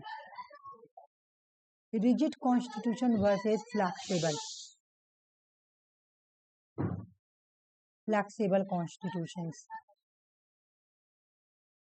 ठीक है। इसका मतलब क्या है? रिजिड कॉन्स्टिट्यूशंस का मतलब यहाँ पे तुम्हारा अमेंडमेंट करना बहुत ही डिफिकल्ट है। बाबू चुप हो गया, कहाँ हुआ था बाहर जाने के लिए? अब्बी के साथ अमेंडमेंट डिफिकल्ट है। देख लो यहाँ पे अमेंडमेंट डिफिकल्ट है, जहाँ पे रिजिड कॉन्स्टिट्यूशन होगी वहाँ अमेंडमेंट करना बहुत ही डिफिकल्ट है। ठीक है, यहाँ पे क्या रिक्वायर होगा अगर तुमको अमेंडमेंट करना होगा तो स्पेशल मेजोरिटी। स्पेशल मेजोरिटी छोड़ दो, वो सब हम सब याद देंगे। स्पेशल मेजोरिटी की जरूरत होगी, ठीक ना। ये बहुत ही कॉम्प्लेक्स होता है अमेंडमेंट करना, कॉम्प्लेक्स प्रोसेस होता है अमेंडमेंट का। इसका एग्जांपल यूएसए है। यूएसए है रिजिड कॉन्स्टिट्यूशन अगर तुमसे पूछे कहाँ पाया जाता है, कहाँ होता है यूएस में, फ्लैक्सिबल कॉन्स्टिट्यूशन। कलर चेंज करी नहीं तो फिर कलर मिल जाएगा। ठीक, फ्लैक्सिबल कॉन्स्टिट्यूशन किसको बोलते हैं?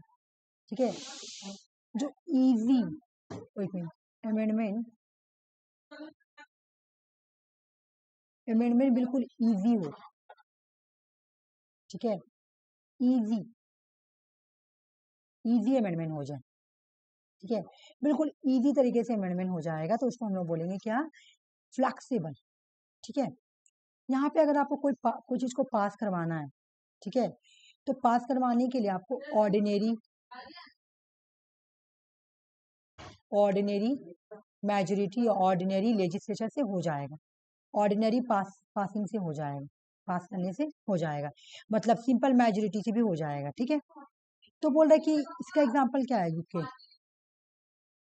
लेकिन रिजिड वर्सेस फ्लैक्सिबल कॉन्स्टिट्यूशन कहाँ पाया जाए? जहाँ पे दोनों फीचर है।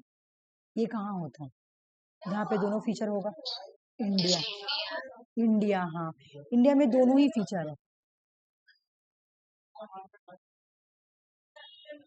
ठीक है, समझ में आ गया ये स्टोरी। अब आ जाओ, यहाँ पे ऑर्डिनरी भी है और यहाँ पे स्पेशल भी है, ये बात है। ठीक है, एक हो गया टैप। अब आ जाओ, बोला तीसरा नंबर कॉन्स्टिट्यूशन का tap, unitary and federal government. Federal government, ठीक है, यूनिटरी वर्सेस फेडरल गवर्नमेंट का मतलब क्या है मैं बता दे रही। यूनिटरी में क्या होता है? सेंट्रल गवर्नमेंट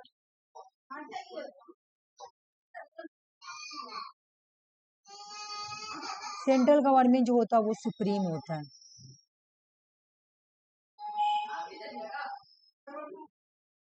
सुप्रीम होगा। ठीक है, पावर जो होगा वो सेंट्रलाइज होगा।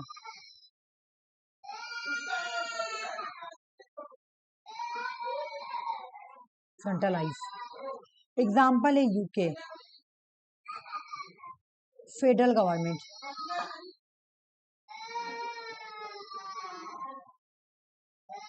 फेडरल गवर्नमेंट में क्या होता है तुम्हारा? फेडरल गवर्नमेंट में, अच्छा यहाँ पावर का ये वाला मैं वर्ड लिखूंगी क्योंकि ये इंपॉर्टेंट वर्ड।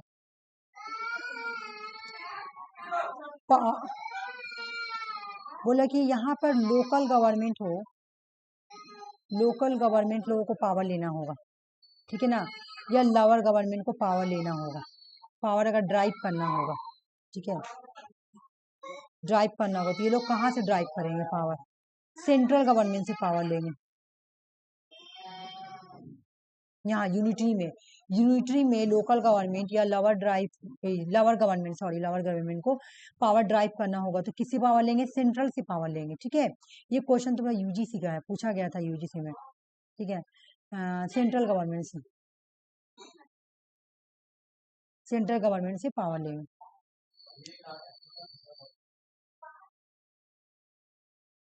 हाँ जी, लेकिन बोले कि जो फेडरल क्या, अभी ये वाला उधर भी पढ़ा है कि पावर यहाँ पे क्या होता है? पावर का डिवीजन होता है किसके बीच में? सेंटर और यूनियन के बीच में। सेंटर और यूनियन के बीच में यहाँ पावर का डिवीजन होता है। तो ये तो उतना मुझे बताने की जरूरत है ही नहीं, है ना। लेकिन इंडिया कैसा फेडरलिज्म है? इंडिया में कैसा फेडरलिज्म? इंडिया में ये तो इसका एग्जांपल यूएसए हो जाएगा। हाँ, इसका एग्जांपल यूएसए हो गया है ना, फेडरलिज्म। इसका यूनिटरी का बोलेगा, यूनिटरी गवर्नमेंट कहाँ होता है, तो एग्जांपल हो जाएगा यूके। मैं यहाँ पे लिख देती हूँ यूके।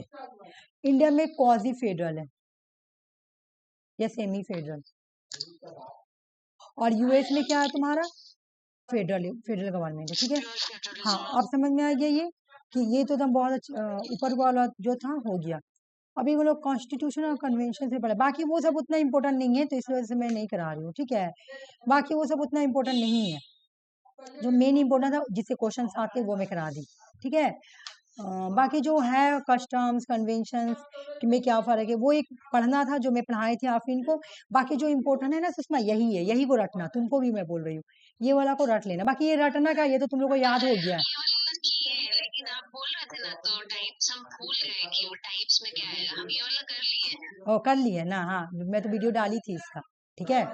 अगर पूछे यूनिटरी गवर्नमेंट कहाँ है तो यूके में, फेडरल गवर्नमेंट कहाँ है तो यूएस में, क्वाजी फेडरल कहाँ है तो कहाँ पर है, इंडिया में है, ठीक है। फ्लैक्सिबल कॉन्स्टिट्यूशन कहाँ पर है, फ्लैक्सिबल कॉन्स्टिट्यूशन यूके में, और रिजिड कॉन्स्टिट्यूशन कहाँ मिलेगा, यूएसए में। और दोनों कहाँ मिलेगा, फ्लैक्सिबल एंड रिजिड, बस ठीक है। तो मैं कल ना थोड़ा सा क्वेश्चंस लेकर आऊंगी इसी से रिलेटिव, वो करेंगे हम लोग, उसके बाद कंप्लीट हो जाएगा, ठीक है। फिर तुम लोग परसों जाके एग्जाम देना। इम्पोर्टेंट को मतलब जो आता है एग्जाम में, हाँ, सबसे मिला के क्वेश्चन लगेगा। कल सिर्फ खाली क्वेश्चन ही थोड़ा कर लेंगे, कल क्वेश्चन ही करेंगे। इंपॉर्टेंट देखो, एक मेरी बात सुनो, ये एग्जाम एक ही बार हुआ, मैं इंपॉर्टेंट तो यही बोल सकती हूँ कि ज्यादा इंपॉर्टेंट इंडियन पॉलिटी ही है। तुम देखो इंडियन पॉलिटी से 2016 में ज्यादा क्वेश्चन आया हुआ, खाली इंडियन पॉलिटी ने इंडिया के पर्सपेक्टिव से क्वेश्चन ज्यादा आया हुआ है। 40% क्वेश्चन तुम्हारा आया है, तुम्हारा ग्रीन वगैरह से आया है।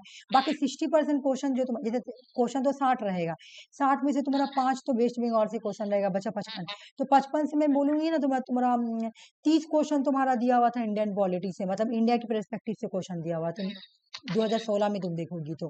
और फिर जो तुम्हारा 25 क्वेश्चन जो बच रहा है ना, वो क्वेश्चन तुमको दे रहा है ये बाकी, जैसे इंडियन पॉलिटी, ये से क्या नाम है, डेमोक्रेसी ग्रीन वगैरह, ये से वर्ल्ड से दे रहा है। हाँ हाँ बिल्कुल। चलो आओ कल आते हैं तो करते हैं, ठीक है ना। ठीक है, तो आज क्लास यहीं तक रहने दे रहे।